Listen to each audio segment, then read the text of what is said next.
If you're a fan of the GTA series, it's most likely you refer to GTA San Andreas as the greatest GTA of all time, followed by Vice City, followed by GTA 3, and followed by GTA 5. Majority of fans barely put GTA 4 in the conversation of great GTA games, but what if I was to tell you that GTA 4 is actually better than you remember? What if I was to tell you that GTA 4 is actually, without a doubt, the most underrated GTA game of all time?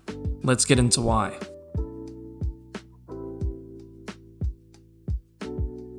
Let's start off with the story. In my opinion, without a doubt, hands down, the greatest story in GTA history.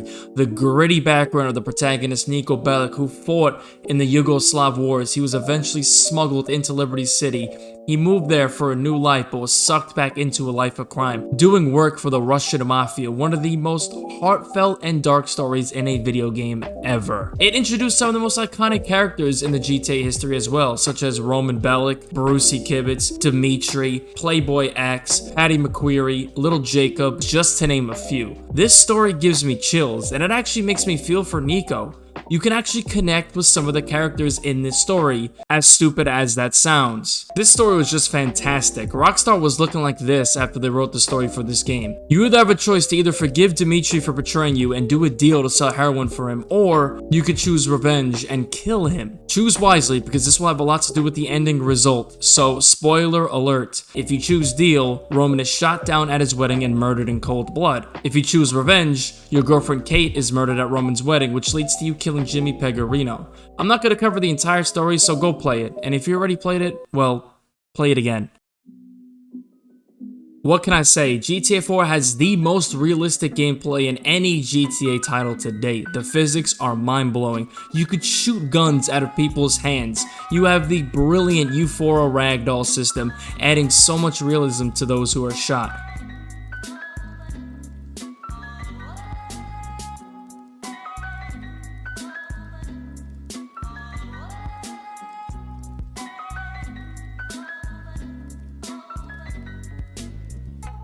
The ability to pick things up off the ground. Unlike GTA 5, this game actually has weight. If you drive a truck, it feels like a truck. If you're going full speed on a bike, you go flying off the bike like you would in real life, and it's actually the most fun thing ever.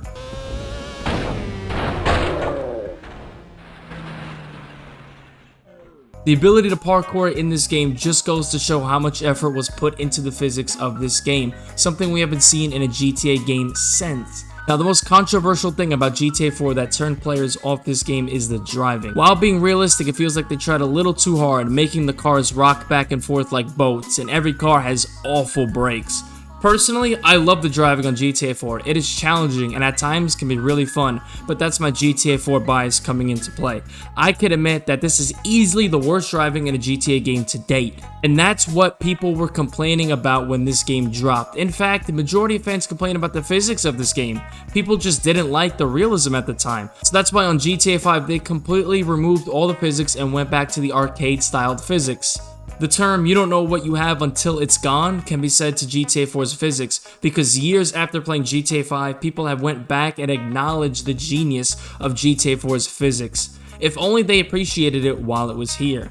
One touch I love about GTA 4 is when you're in a helicopter and you crash into a building. For example, you don't just explode like on GTA 5. Your propeller comes off and the body of the helicopter comes crashing down, and depending on the impact, you can actually survive. This was just so much more detailed than just exploding with no chance of survival.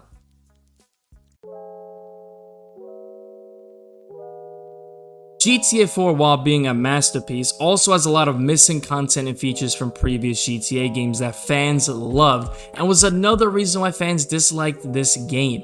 After the attacks on September 11th, the Rockstar Games decided to remove planes from this game, as it was based in Liberty City, which is a fictional New York City.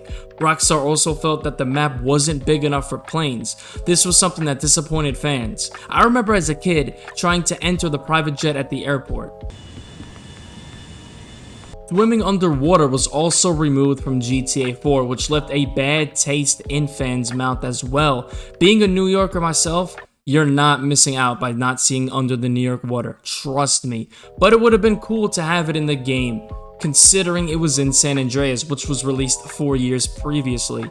Probably the most heartbreaking thing that was removed from GTA 4 was the car customization. Now you can drive your car into the paint spray and change the color, but that's about it.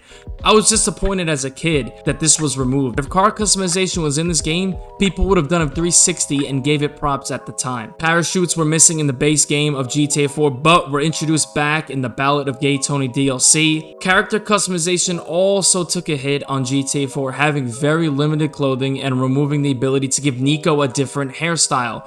Tattoos were also removed, so yeah, the character customization for the most part was one of the biggest flaws of this game. But without negative, there is no positive, so let's get into the map.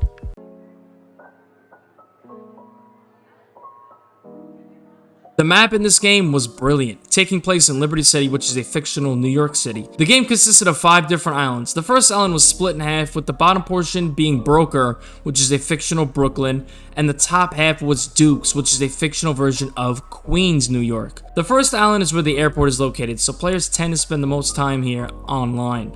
That little island at the top, that's called Bohan, which is a fictional version of the Bronx. Probably the most unpopular place of the whole game. But this island is where the landmark Triangle Club is located. If you know, you know.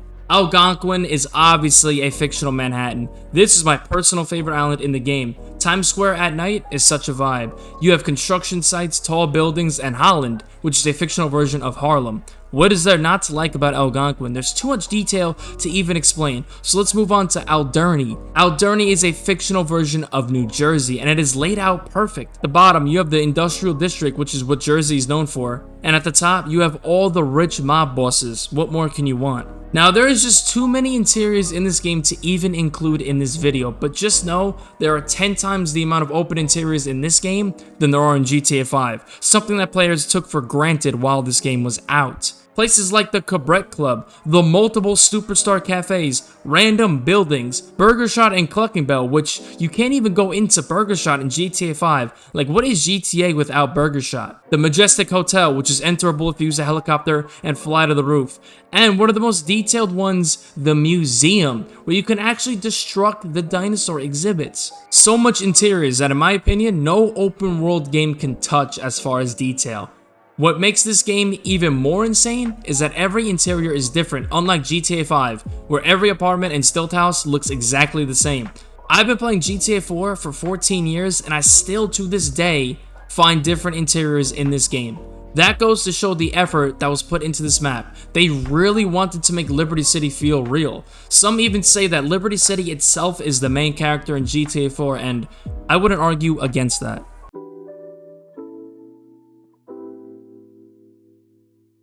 Here we are, the mode that single-handedly killed GTA as a whole, online mode, or as it was called on GTA 4, multiplayer. Before Shark Cards and Oppressor Mark IIs, we had GTA 4 multiplayer.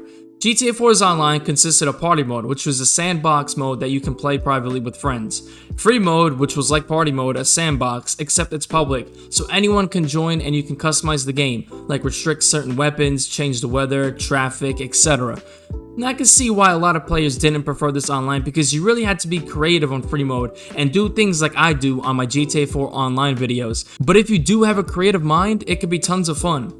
I think the Ballad of Gay Tony Online is the player's choice due to the extra new content added to the game, such as buzzards, explosive snipers, parachutes, and new vehicles. The game modes on GTA 4 are brilliant and tons of fun. You have death matches, team deathmatch, the fan favorite Cops and Crooks, Mafia Work, Carjack City, races, GTA Race, Team Mafia Work, Turf War, Deal Breaker, Hangman's Noose, and Bomb Debates 2. GTA 4 Online is way more appreciated these days because it was authentic. Money wasn't a factor in the fun. It was just you and your friends having a good time. Sure, GTA 5 is way more content in the online mode, but they have it all locked behind a paywall, making it feel like a full-time job, whereas GTA 4, you don't pay for a single thing online. Overall, online on GTA 4 is a great time. You should give it a try if you haven't.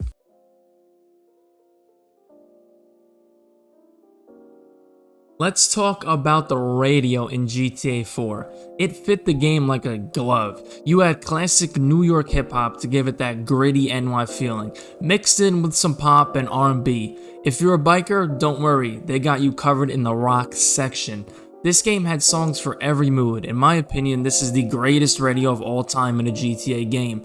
The theme song for this game just worked, didn't it? Soviet Connection fit Nico Bellic better than anything. They were really in their bag choosing songs for this game. Even the menu music was eerie and fit the dark feeling of this game. Overall, I have no complaints on this topic. Instead of mainstream songs like on GTA 5, they added songs majority of fans never heard of before. I know I was put on a lot of songs from this game, some I even still listen to this day on my own dime. Custom songs like Anybody Can Get It by Uncle Murda, where he shouts out parts of the actual GTA 4 map, made it feel like the city was actually a real city with some life. If only GTA 5 carried that same energy. To sum it up, GTA 4 was a fantastic game, and I'm glad after well over a decade it's finally getting the recognition it deserves. It has aged like fine wine, more due to the head of its time physics, which to this day hold up amazingly, and even can still be considered top tier compared to newer games. Yes, GTA 4's gameplay rivals today's games. GTA 4 was the last true Grand Theft Auto title where it was all about quality and not trying to farm money from the consumer, but instead entertain and please the consumer. While a lot was removed, it was the first GTA game of the next gen, so that was expected. And what we got was a masterpiece that will live forever.